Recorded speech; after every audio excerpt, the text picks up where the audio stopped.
Alhamdulillah, alhamdulillahilladzi hadana li hadza wa ma kunna linahtadiya la haula an hadanallah. Asyhadu an la ilaha illallah wahdahu la syarikalah. Wa asyhadu anna Muhammadan abduhu wa rasuluh. La nabiyya ba'da amma ba'du. Pertama dan paling utama sekali, marilah kita panjatkan puji beserta syukur atas kehadiran Allah Subhanahu wa taala yang telah melimpahkan rahmat dan karunia-Nya kepada kita semua sehingga kita dapat melaksanakan presentasi pada hari ini. Selawat beriringkan salam tidak lupa kita hadiahkan kepada pimpinan kita yakni Nabi besar Muhammad Sallallahu Alaihi Wasallam telah membawa kita dari zaman jahiliyah kepada zaman Islamiyah, dari zaman kebodohan kepada zaman yang berilmu pengetahuan seperti yang kita rasakan pada saat sekarang ini. Baik yang terhormat Bapak dan Ibu selaku dosen pembimbing, kemudian yang terhormat rekan-rekan yang telah ikut serta hadir dalam presentasi saya ini. Baik, sebelumnya perkenalkan, nama saya Abdul Rahmanto dengan NIM 21063018. Pada kesempatan kali ini saya akan menyampaikan materi hasil survei yang saya lakukan di SMKN 1 Sumbar yang bertepatan di Padang bersama dengan Bapak Ikelian Red selaku wakil kurikulum SMKN 1 Padang tersebut. Jadi di sini saya akan menyampaikan mata pelajaran kurikulum dan pendidikan teknologi kejuruan. Jadi saya akan menyampaikan isi dari kurikulum tersebut. Baik, isi dari penjelasan kurikulum yang akan saya sampaikan itu ada pertama itu kurikulum. Jadi di sini saya menggunakan dua kurikulum, yaitu kurikulum Merdeka dan kurikulum 13 tahun 2013. Jadi kurikulum Merdeka itu berlaku hanya untuk kelas 10 pada SMK ini, dan untuk kelas 11, 12, 13-nya itu menggunakan kurikulum K13. Kemudian ada silabus. Jadi di silabus atau TP. Jadi untuk di kelas 10 itu menggunakan ATP namanya alur tujuan pembelajaran, sedangkan di kelas 11, 12, 13 itu menggunakan silabus. Karena mengapa demikian? Karena dia menggunakan dua versi kurikulum. Kemudian ada RPP. RPP ini hanya berlaku untuk kelas 11, 12, 13, sedangkan untuk kelas 10-nya itu menggunakan namanya itu MA, model ajar. Kemudian ada Prota, program tahunan, ada Promes, program semester, ada buku absen, buku jurnal, buku penilaian, kemudian ada bandel portofolio, soal, dan media pembelajaran. Lanjut, selanjutnya saya akan menjelaskan sedikit tentang bidang keahlian. Jadi di SMKN 1 Sumbar ada 3 bidang keahlian. Kemudian bagian bidang keahlian ada juga program keahlian. Yang pertama saya menjelaskan bidang keahlian. Bidang keahliannya itu teknik konstruksi dan bangunan. Jadi ada beberapa program keahliannya, yaitu teknik konstruksi dan perumahan. Kemudian yang kedua itu desain dan informasi bangunan. Kemudian ada yang kedua, bidang keahlian kedua itu teknologi, manufaktur, dan rekayasa. Kemudian ada program keahliannya yaitu teknik mesin, teknik otomotif, teknik pengelasan dan fabrikasi logam, dan teknik elektronika. Kemudian bidang keahlian yang ketiga yaitu energi dan pertambangan. Program keahliannya adalah teknik ketenaga listrikan. Jadi bidang keahlian energi dan pertambangan itu bagiannya sekarang yaitu teknik ketenaga listrikan, bukan lagi teknologi manufaktur rekayasa. Selain itu juga ada konsentrasi keahlian. Jadi bagian dari program keahlian itu ada konsentrasi keahlian. Jadi sekarang saya ngambil teknik ketenaga listrikan. Konsentrasi keahliannya itu ada dua. Pertama itu teknik instalasi tenaga listrik, yang kedua itu teknik pendinginan dan tata udara.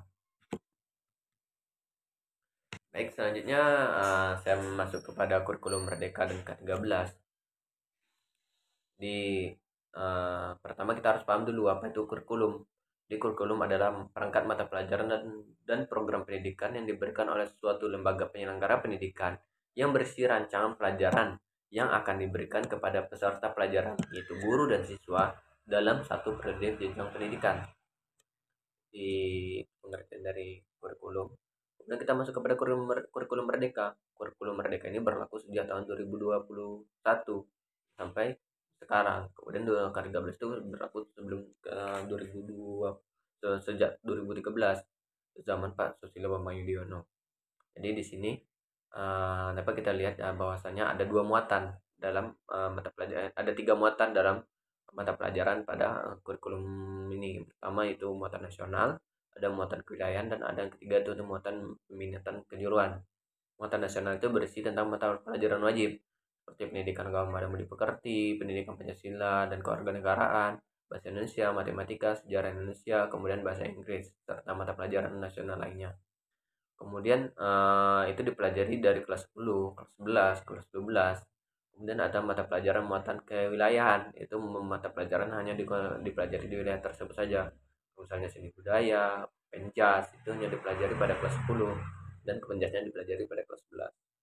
Kemudian ada muatan peminatan kejuruan. Jadi pemuatan muatan minat peminat kejuruan ini ada terbagi 3 juga. Pertama itu dasar bidang keahlian. Jadi jika tadi itu bidang keahlian kita energi dan pertambangan, itu mata pelajarannya simulasi dan komunikasi digital, fisika, kimia, itu dipelajari pada kelas 10. Begitu juga dengan dasar program keahlian, itu gambar teknik listrik, dasar listrik dan elektronika, kemudian pekerjaan dan dasar elektromekanik, itu dipelajari pada kelas 10. Jadi semuanya dipelajari di kelas 10 mata pelajaran ini secara umumnya. Kemudian untuk penjurusan yang selanjutnya itu dipelajari pada kelas 11, itu disebut dengan kompetensi keahlian. Nah, jadi ada mata pelajarannya itu instalasi kendaraan listrik, instalasi tenaga listrik, instalasi motor listrik, perbaikan peralatan listrik, hingga produk kreatif dan keusahaan. Kemudian ini adalah salah satu contohnya. Jadi untuk kelas 10 itu semua mata pelajaran kalau di kurikulum Merdeka, semua mata pelajaran harus dipelajari oleh siswa.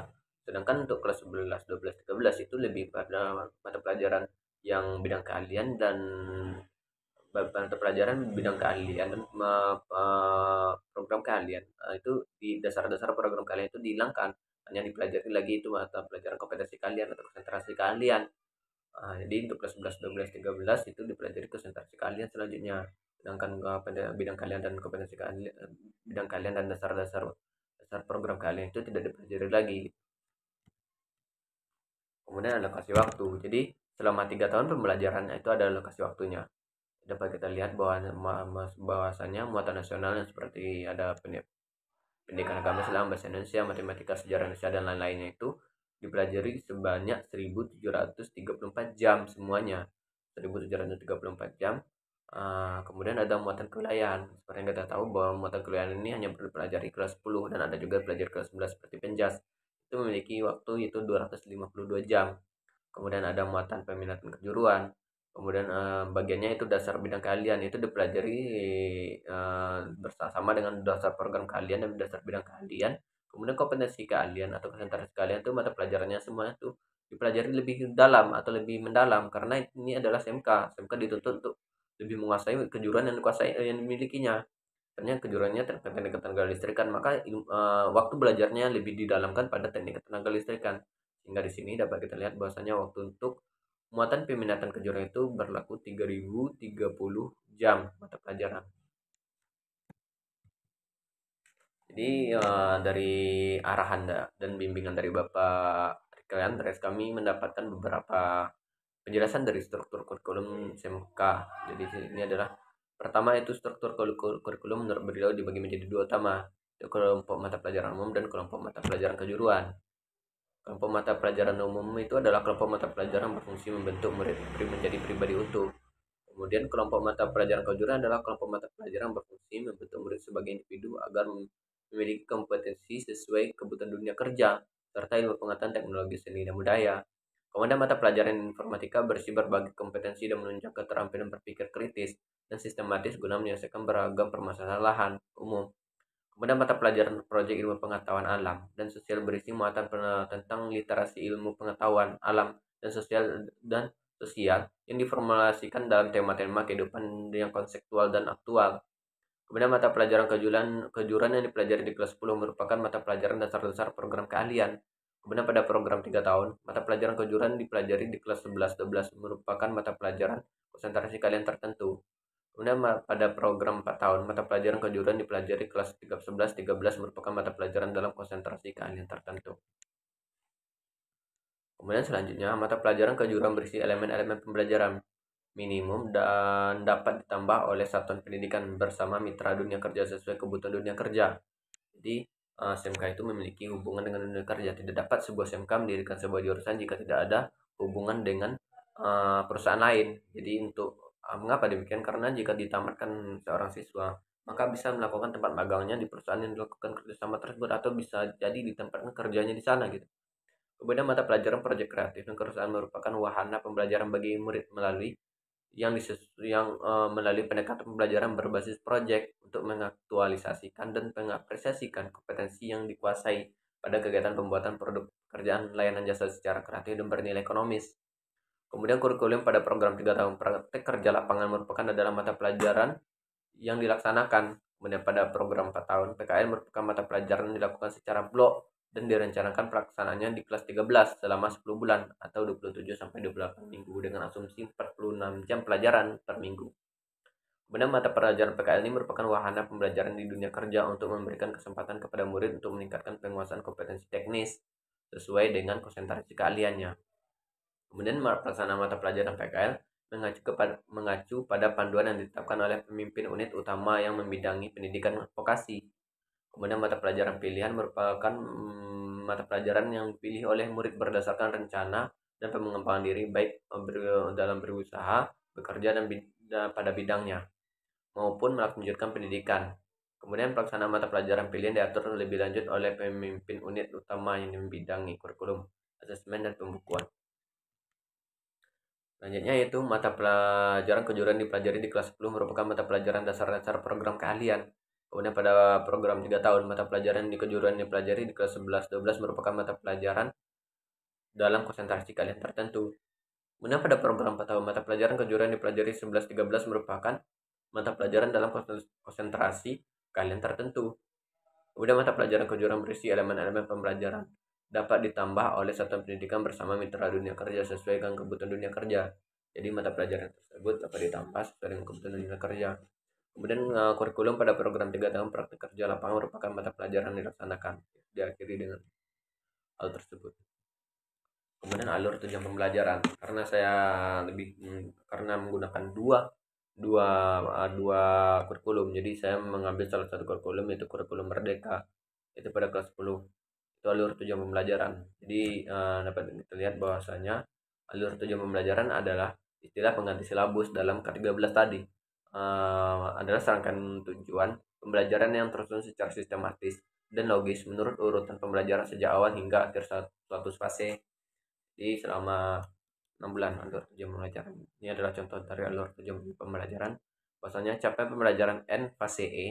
Pada akhir fase E kelas 10 SMK, peserta didik dapat menerapkan prosedur keselamatan, kesehatan kerja, dan lingkungan hidup menggunakan perkakas tangan dan alat ukur, memahami konsep dasar komponen dan rangkaian elektronika, rangkaian listrik, dan instrumentasi.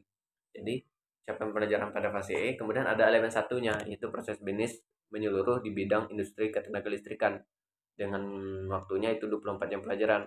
Kemudian capaian pembelajaran elemen tersebut bagian bawahnya itu pada akhir fase E peserta didik mampu memahami proses bisnis pada bidang teknik ketenaga listrikan meliputi perencanaan instalasi, pembuatan panel, pemeliharaan dan perbaikan mesin yang menggunakan arus listrik termasuk perawatan peralatan ketenaga listrikan dan pengelolaan sumber daya manusia dengan memperhatikan potensi dan kearifan lokal. Kemudian ada kodenya. Tujuan dari pembelajaran di atas yaitu pertama kode menjelaskan bagaimana listrik tercipta dan hubungan antar bagian pada elemen tenaga listrik. Kemudian tujuan keduanya menyebutkan contoh produk perkembangan teknologi berbasis perangkat cerdas dan lot. Jadi ini adalah modul yang diambil itu modul ke-1. Kemudian ada yang kedua, itu perkembangan dan isu-isu global terkait industri ketenaga listrikan. Capaian pembelajaran elemen yang kedua itu adalah pada akhir fase E, peserta didik dapat memahami perkembangan industri ketenaga listrikan yang mengalami transformasi menuju electricity 4.0. Kemudian itu adalah bagian dari alur tujuan pembelajaran, gambaran dari alur tujuan pembelajaran. Kemudian selanjutnya masuk ke RPP. RPP itu adalah, sedangkan di dalam kurikulum Merdeka itu adalah modul ajar atau MA. Jadi di sini dideskripsikan bahwasanya RPP di Merdeka itu berbeda dengan RPP di modul di kurikulum Merdeka. Jadi di dalam modul ajar atau kurikulum Merdeka, di modul ajar di kurikulum Merdeka, RPP itu tidak disusun. Jadi jika diberikan materi oleh satuan pendidikan, maka guru tersebut menjalankan materi tersebut, tetapi dengan urutan berbeda-beda. Itu guru tersebut menentukan. Itu modul ajar di kurikulum Merdeka. Sedangkan RPP di K13 di mana materi itu telah disusun secara rinci sehingga pelaksanaannya guru tersebut hanya menjalankan berdasarkan dari RPP tersebut. Sedangkan di kurikulum Merdeka itu tidak ada UTS. Mengapa demikian? Karena setiap guru itu beda-beda menjalankan materinya. Misalnya guru satu tentang gerbang logika, guru satu lagi itu tentang alat listrik. Jadi tidak ada UTS dilakukan, tapi ada UAS karena materinya diterapkan dalam satu semester. Kemudian ada Prota. Sebelumnya ada Prota. Apa itu Prota? Prota adalah rencana penetapan alokasi waktu dalam 1 tahun untuk mencapai standar kompetensi dan kompetensi dasar yang telah ditetapkan. Jadi itu adalah Prota. Jadi di sini selama 1 tahun ada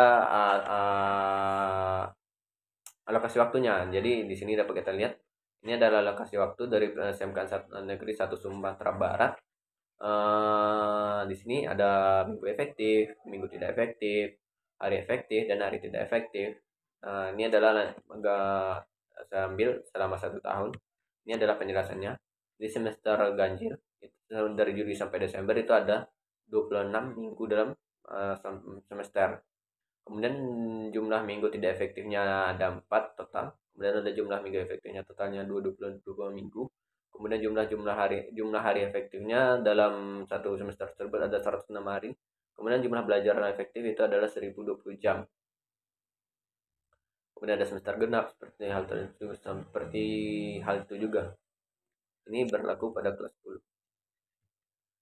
Kemudian kita masuk kepada promes. Promes adalah bagian program tahunan yang berisikan gambaran pembelajaran atau pencapaian yang akan diraih selama 1 semester ke depan. Dapat kita lihat ini adalah salah satu contoh promes yang saya ambil dari kurikulum SMKN 1 Sumbar.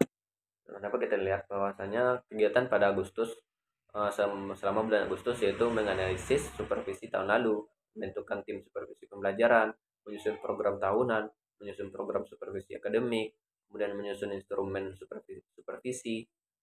Itu adalah dilakukan selama bulan. Kemudian dan terakhir itu melakukan pra-observasi dan rapat koordinasi antar lini. Jadi itu dilakukan selama bulan Agustus. Kemudian ada kegiatan dilakukan selama September. Pertama itu kegiatan observasi perencanaan pembelajaran, kemudian kegiatan observasi pelaksanaan pembelajaran itu dilakukan selama bulan September dan masih banyak lagi sampai seterusnya. Kemudian ada buku absen. Jadi ini buku absen berfungsi sebagai pencatat kehadiran dari siswa dan sebagai tindak lanjut dari penilaian. Di sini minggu efektif yang digunakan itu 20 minggu kehadiran dari siswa. Dan dilengkapi juga dengan nilai kompetensi. Selanjutnya buku jurnal. Jadi buku jurnal itu adalah buku yang mencatat kronologis atau jalannya pembelajaran dalam kelas. Jadi buku yang mencatat kronologis dan jalan pembelajaran kelas. Dapat kita lihat misalnya kelasnya kelas 10A misalnya. Kemudian hari pertama, hari tanggal misalnya Senin tanggal 10 April 2023, kemudian jam keberapa, kemudian mata pelajaran misalnya kurikulum, kemudian materi pokoknya misalnya RPP, kegiatan pembelajarannya misalnya teori, kemudian penilaian pembelajaran bagaimana, kemudian nama dosennya misalnya Bapak Soekardi, kemudian kehadiran siswa sakit, izin atau apa itu bagian dari buku jurnal itu mencatat data-data kegiatan pembelajaran selama 1 semester. Selanjutnya buku penilaian. Jadi buku penilaian ini sama juga dengan rapor. Jadi adalah laporan hasil pembelajaran siswa yang biasanya ditetapkan selama 1 semester itu disebut buku penilaian. Di sini dapat kita lihat ada nama sekolah, alamat siswa, kemudian nomor induk siswa nasional, kode dan lain-lain. Kemudian di sini juga ada muatan nasional. Jadi mata pelajaran pertama muatan nasional, kemudian nilainya, kemudian capaian pembelajarannya atau keterangannya. Kemudian ada muatan kewilayahan, nilainya, kemudian capaian pembelajarannya. Kemudian pemuatan kejuruan, pemuatan peminatan kejuruan. Ada nilainya, ada capaian pembelajarannya bagaimana atau keterangannya. Setelah itu jadi bagiannya ada tadi bidang keahlian, dasar program keahlian, kompetensi keahlian itu mata pelajaran bagian-bagiannya. Kemudian selanjutnya ada kegiatan ekstrakurikuler. Seperti kita ketahui bahwa bagaimana kegiatan ekstrakurikuler yang ada di sekolah tersebut. Misalnya ada pramuka, PMR, OSIS, Lantas, dan lain-lainnya. Kemudian ada ketidakhadiran. Bagaimana ketidakhadiran dari siswa tersebut, misalnya sakit, izin tanpa keterangan, itu akan diarsipkan atau ditulis di dalam rapor tersebut atau buku penilaian. Kemudian ada tanda tangan di kelas, kemudian tanda orang tua wali, kemudian tanda tangan kepala sekolah. Selanjutnya itu bundle portofolio. Kita harus paham dulu apa itu bundle portofolio. Bundle portofolio adalah kumpulan atau dokumentasi hasil pekerjaan peserta didik yang disimpan dalam sebuah bundle. Jadi ini adalah salah satu contoh bundle yang saya ambil. Tanggal bulan tahun, kegiatan, kemudian nama peserta didik, kelas, mata pelajaran, misalnya ini nama peserta didiknya Abdul, kelasnya kelas 12 misalnya, mata pelajarannya misalnya instalasi tenaga listrik, kemudian kompetensi intinya apa.